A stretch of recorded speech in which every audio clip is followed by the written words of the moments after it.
Hello friends, let's start the fifth video of chapter power sharing and I am very much sure कि अभी तक आपको power sharing में कोई भी डाउट नहीं बचा होगा। यहाँ पर अब हम जितनी भी चीज़ें डिस्कस कर रहे हैं इनमें से बहुत सारी चीज़ें ऑलरेडी जब आप इंडिया की डेमोक्रेसी के बारे में हम लोगों ने 9th क्लास में पढ़ा था तो वहाँ बहुत सारी चीज़ें आपको बहुत अच्छे से क्लियर थी। So before I start democracy, why in democracy power sharing is important, I want you to write down question first. Describe basic principle of democracy about power sharing. Democracy में पावर शेयरिंग क्यों required है और why we have chosen power sharing in the democracy. So let's start the explanation. The idea of power sharing has come in opposition to the notions of the undivided political power. कोई भी ये नहीं चाहता था कि political power undivided हो। For a long time it was believed that all power of a government must reside in one person or group of person located at one place. It was felt, पुराने समय में ऐसे माना जाता था कि power should be rested in one hand. It was felt that if the power to decide is dispersed, कि अगर पावर को डिस्पर्स कर दिया जाएगा, डिवाइड कर दिया जाएगा, it would not been possible to take the quick decision. But these notions, these thinking have changed with the emergence of the democracy. लेकिन डेमोक्रेसी के साथ ये आइडिया चेंज होने लगे। One basic principle of the democracy, अगर हम बात करते हैं डेमोक्रेटिक गवर्नमेंट की, डेमोक्रेसी की, then the basic principle is that people are the main source of all the political power. Second, in a democracy people rule themselves through institution of self government. Third, in a good democratic government due respect is given to the diverse group and different views that survive in a particular society. Everyone should have a voice in the shaping of the public policies. Therefore, it follows that in a democracy political power should be distributed. और इसीलिए जब countries ने democracy adopt की तो democracy के साथ ही उन्हें ये भी बहुत अच्छे से समझ आ गया था कि power should be distributed among as many citizen as possible. Power को डिवाइड करना पड़ेगा। इन मॉडर्न डेमोक्रेसी, अगर हम मॉडर्न डेमोक्रेसी की बात करते हैं, आप अपनी कंट्री का यहाँ पर बहुत अच्छे से कंपेयर कर सकते हैं, तो पावर को 4 तरह से डिवाइड किया गया है। तो ये क्वेश्चन आपके एग्जाम में अलग अलग तरह से भी आ सकता है, या मॉडर्न डेमोक्रेसी में पावर शेयरिंग का क्या मॉडल है। तो आपको ये चारों तरीके से ही पावर को किस तरह से डिवाइड किया गया है यू नीड टू अंडरस्टैंड। ठीक है, आई विल ट्राई कि दो जो हमारा पावर शेयरिंग का मेथड है वो हम इस वीडियो में कंप्लीट कर लें and 2 other ways we are going to discuss in the next video. So power, first point हमारा यहीं से स्टार्ट होता है। Power is shared like in our country legislature, executive and judiciary and this style of power sharing is called as an horizontal distribution. ये आपके लिए समझने के लिए बहुत ज़्यादा ज़रूरी है क्योंकि ये एग्जाम में most of the time it is asked कि what is the horizontal distribution of the power sharing. Again I am repeating, power is shared among different organ like legislature, executive and judiciary and it is called as an horizontal distribution of the power because in this the different organ of the government they are placed at the same level, एक line में उनको arrange कर दिया गया है, but they all different organ they exercise different power. You always know legislature is to make the law, executive is to implement the policy, judiciary is to punish the people who are not following the rules and regulation.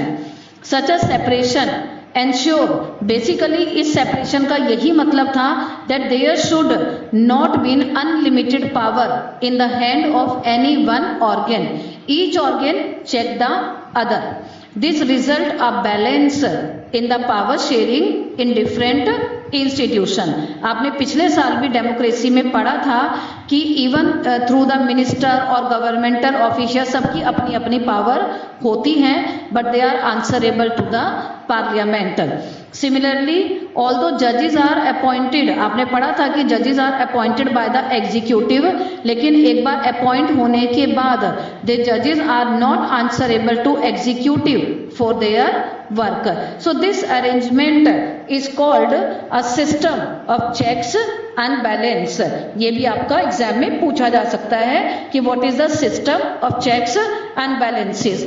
तो यहाँ से आपका horizontal power sharing का भी question निकल कर आ रहा है. And second, the same arrangement this legislature, executive, judiciary, this arrangement of system is called as a system of checks and balances. तो चलिए now come to the second. अब अगर हम दूसरे वाले की बात करते हैं तो यहाँ भी आपको पता है कि India has adopted a federalism, means the power is divided between central, state and the local government. The same you have read about the Belgium. Now the second is power can be shared among government at the different level. A general government for the entire country, central government पूरी country के लिए होगी, and a different government at the provincial, regional और the state level. Such a general government अभी आपको बताया था, and you know it, general government is for the entire country and this system is called as an federalism. In India we refer it, हमारी country में भी इसको central या union government बोला जाता है, and the government at state level it is known by the different name in different countries. हमारी country में it is called as an state government और the legislative assembly, and the different in different country different kind of system is followed. There are many country where there is no state government. ऐसी बहुत सारी country हैं जहाँ power पूरी की पूरी central government के हाथ में रहती है, स्टेट गवर्नमेंट के हाथ में कोई भी पावर नहीं होती है. But in those country like ours where there are different level of government, the constitution clearly lays down the power of different level of government. और जहाँ भी पावर को इस तरह से डिवाइड किया जाता है वहाँ कॉन्स्टिट्यूशन में क्लियरली डिफाइन होता है कि किस लेवल पर गवर्नमेंट का क्या क्या काम होगा. This is what we have read in the Belgium. ये हमने बेल्जियम में भी पढ़ा था, but that system was refused in Sri Lanka. वहां पर ऐसा कुछ भी श्रीलंका में नहीं था. This is called as an federal division of power. The same principle can be extended to the level of government lower than state government. ये चीज हम कई बार डिस्कस कर चुके हैं. स्टेट गवर्नमेंट के नीचे a third government, local government such as municipality and panchayat. Now let's call division of power involving higher to lower. और ये जो higher से lower का government का division है, this is called as the vertical division of power. तो यहाँ से आपका एक question most of the time it is asked in your exam, differentiate between the horizontal and vertical power of division. तो ये आपका आ जाता है. और अगर आप वहां से अपना क्वेश्चन लिख रहे हैं कि पावर शेयरिंग का अरेंजमेंट किस किस तरह से किया जा रहा है डिफरेंट कंट्रीज में, तो वहां से भी आपके चार निकल कर आएंगे. दो पावर शेयरिंग के मेथड हम डिस्कस कर चुके हैं. One is called as an horizontal division of power and second is called as an vertical division of power.